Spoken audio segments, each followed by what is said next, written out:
warahmatullahi wabarakatuh. Oke teman-teman, jadi kan kita udah selesai UTS nih. Jadi itu berarti kita akan melanjutkan tugas video dari mata kuliah pengelolaan pendidikan yang dosen pengampunya adalah Bapak Muhammad Kristiawan. Kita akan melanjutkan tugas video di bab 8 yaitu manajemen pendidik dan peserta didik. Pengertian manajemen pendidik. Menurut Terry, tahun 86 adalah sebagai pencapaian tujuan yang telah ditentukan sebelumnya melalui usaha orang lain. Sementara itu, ada juga pendapat menurut tim dosen administrasi pendidikan pada tahun 2012. Dari kedua pengertian tersebut, dapat disimpulkan bahwa manajemen merupakan suatu kegiatan yang dilakukan secara bersama-sama oleh dua orang atau lebih, yang didasarkan oleh atas aturan tertentu dalam rangka mencapai tujuan organisasi. Sedangkan ada pendidik. Pendidik adalah tenaga kependidikan yang berkualifikasi sebagai guru, dosen, konselor, pamong belajar, tutor, instruktur, fasilitator, dan sebutan-sebutan lain yang sesuai dengan kekhususannya, serta berpartisipasi dalam menyelenggarakan pendidikan. Hal tersebut dikemukakan oleh Undang-Undang Nomor 20 Tahun 2023.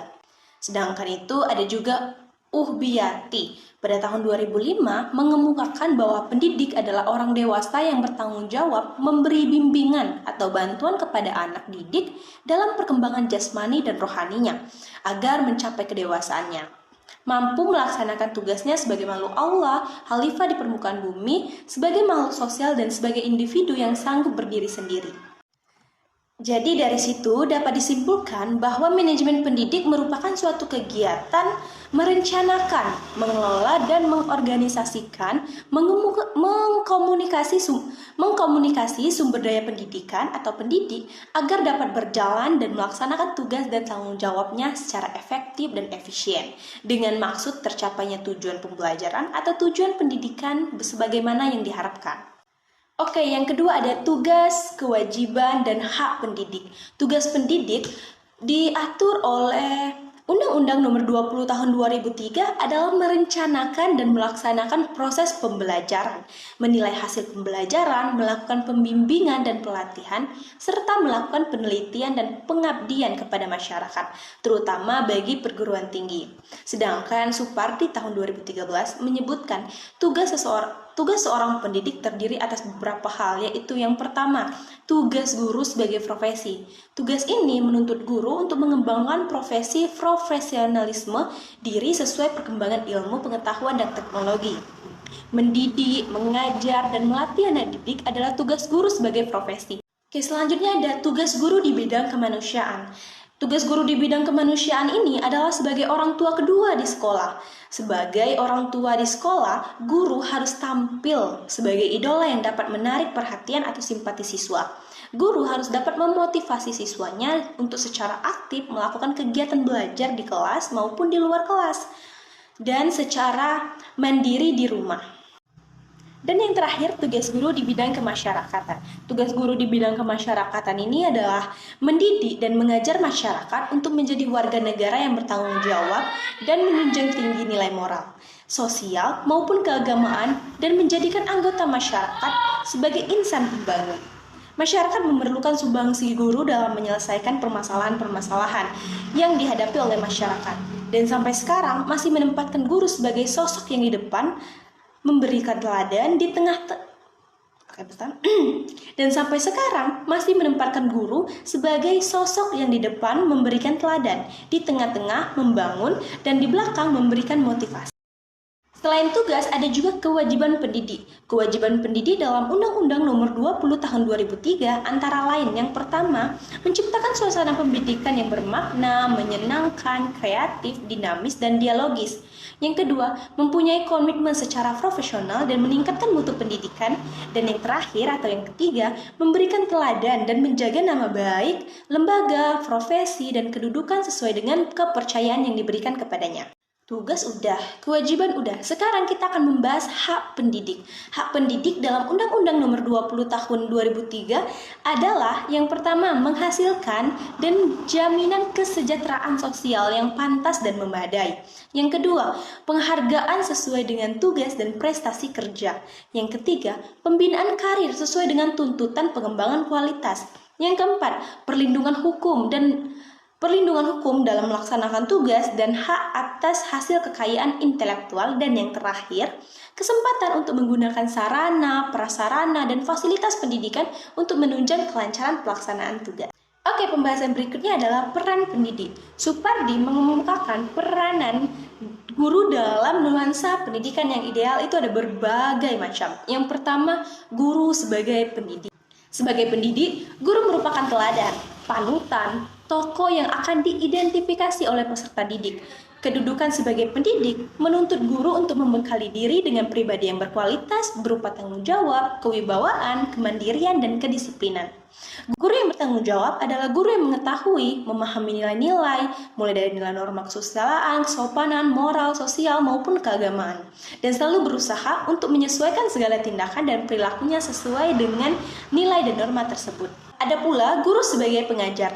Peran guru sebagai pengajar seiring dengan perkembangan zaman adalah lebih menuntut guru berperan sebagai fasilitator atau mediator pembelajaran yang menuntut guru merancang kegiatan pembelajaran yang mengarahkan peserta didik melakukan kegiatan pembelajaran dan memperoleh pengalaman belajar dengan memanfaatkan sumber belajar yang tersedia.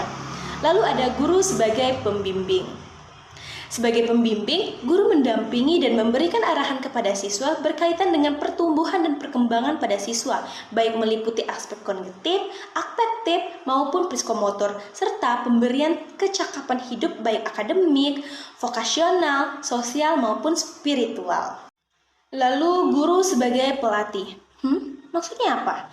Dalam memberikan pelatihan, guru harus memperhatikan kompetensi dasar yang hendak dicapai, materi pembelajaran, latar belakang budaya, dan lingkungan tempat siswa tinggal. Namun demikian, dalam pemberian latihan kepada siswa tetap harus ditekankan bahwa siswa harus dapat melakukan dan menemukan serta dapat menguasai secara mandiri keterampilan-keterampilan yang akan dilatihkan. Lalu ada juga guru sebagai penasihat. Peran guru sebagai penasihat tidak hanya terbatas terhadap siswa, tetapi juga ke orang tua. Dalam menjalankan perannya sebagai penasihat, guru harus dapat memberikan konseling sesuai dengan apa yang dibutuhkan siswa dan memberikan solusi terhadap masalah-masalah yang dihadapi. Lalu ada juga guru sebagai model dan teladan. Dengan keteladanan yang diberikan, orang-orang menempatkan sebagai figur yang menjadikan teladan. Sifat-sifat positif yang ada pada guru merupakan modal yang dapat dijadikan sebagai teladan, seperti bertanggung jawab dan sebagainya. Guru harus mampu meminimalisir sifat-sifat dan perilaku negatif yang ada pada dirinya. Lalu yang guru sebagai korektor. Guru sebagai korektor di mana guru bisa menilai dan membedakan mana yang baik dan mana yang buruk. Semua hal yang baik harus dipertahankan, sedangkan semua yang buruk harus disingkirkan. Bila hal ini dibiarkan, berarti guru tersebut telah mengabaikan perannya sebagai korektor yang menilai dan mengoreksi sikap, tingkah laku, dan perbuatan anak didik. Lalu ada juga guru sebagai organisator. Guru sebagai organisator adalah sisi lain dari peranan yang diperlukan dari guru. Dalam bidang ini, guru memiliki kegiatan pengelolaan pendidikan, membuat dan melaksanakan program pembelajaran, menyusun tata tertib sekolah, menyusun kalender akademik, dan sebagainya. Semuanya diorganisasikan sehingga mencapai efektivitas dan efisien dalam belajar daripada anak didik. Lalu ada pula guru sebagai fasilitator. Guru sebagai fasilitator tidak hanya terbatas menyediakan hal-hal yang bersifat fisik, tetapi lebih penting lagi adalah bagaimana memfasilitasi peserta didik agar dapat melakukan kegiatan dan pengalaman belajar, serta memperoleh keterampilan hidup. Tugas fasilitator ini dapat dilaksanakan antara lain dengan membuat program-program dan mengimplementasikannya dengan prinsip pembelajaran aktif, edukatif, kreatif, dan menyenangkan. Lalu ada juga guru sebagai mediator. Sebagai mediator, guru dapat diartikan sebagai penengah dalam proses pembelajaran anak didik.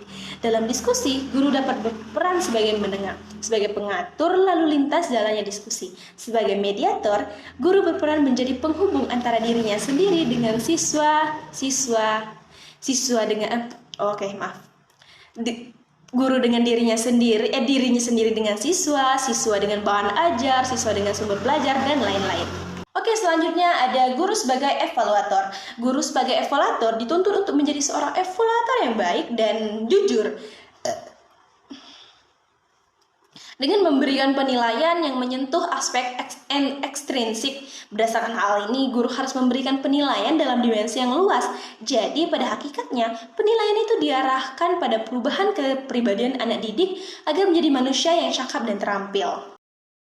Oke, yang keempat ada penguasaan kompetensi pendidik. Penguasaan kompetensi pendidik. Seorang pendidik harus menguasai sejumlah kompetensi-kompetensi, baik kompetensi yang sifatnya sangat mendasar maupun kompetensi yang sifatnya tuntutan dan pengembangan dari profesi keguruan. Oke, pada bagian B ada manajemen peserta didik.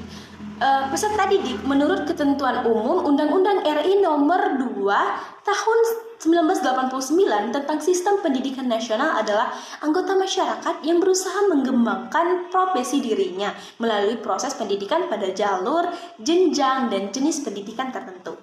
Menurut Knizevi tahun 61, manajemen peserta didik atau Pupil Personal Administration merupakan suatu layanan yang memusatkan perhatian pada pengaturan, pengawasan, dan layanan siswa di kelas dan di luar kelas, seperti pengenalan, pendaftaran, layanan individu, seperti pengembangan keseluruhan kemampuan, minat, kebutuhan, sampai ia matang di sekolah.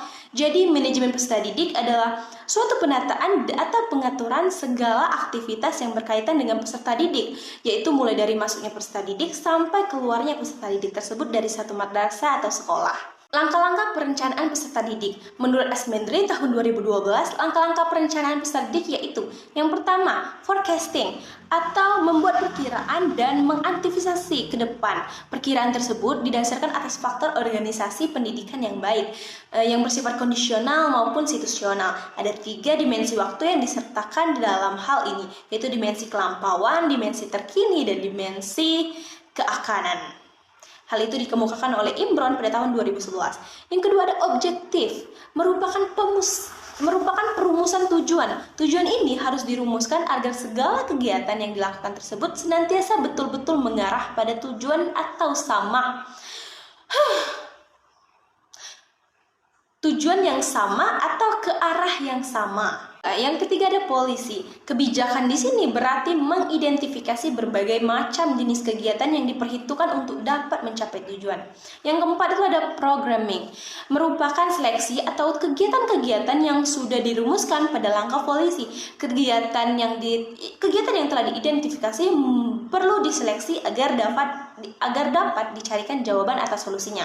Yang kelima, prosedur, merupakan merumuskan langkah-langkah secara berurut. Oleh karena itu, prosedur ini dapat diartikan juga sebagai sequence, yang berarti kegiatan-kegiatan yang telah diseleksi pada langkah programming tersebut diurutkan, mana yang harus didahulukan dan mana yang harus dikemudiankan. Yang keenam, ada schedule, merupakan penjadwalan terhadap kegiatan-kegiatan yang sudah diprioritaskan sebagaimana pada langkah-langkah programming.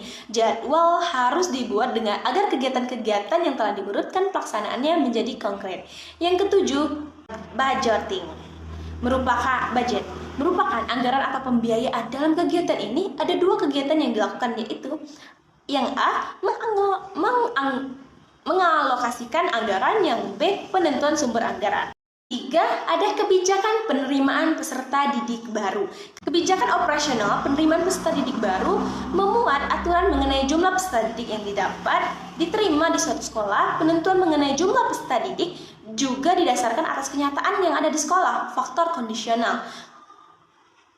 Yang keempat ada penerimaan sistem peserta didik baru.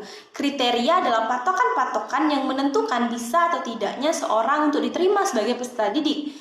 Yang keenam, ada rekrutmen peserta didik. Rekrutmen pada peserta didik merupakan proses pencarian dan menentukan peserta didik yang nantinya akan menjadi peserta didik di sekolah yang bersangkutan.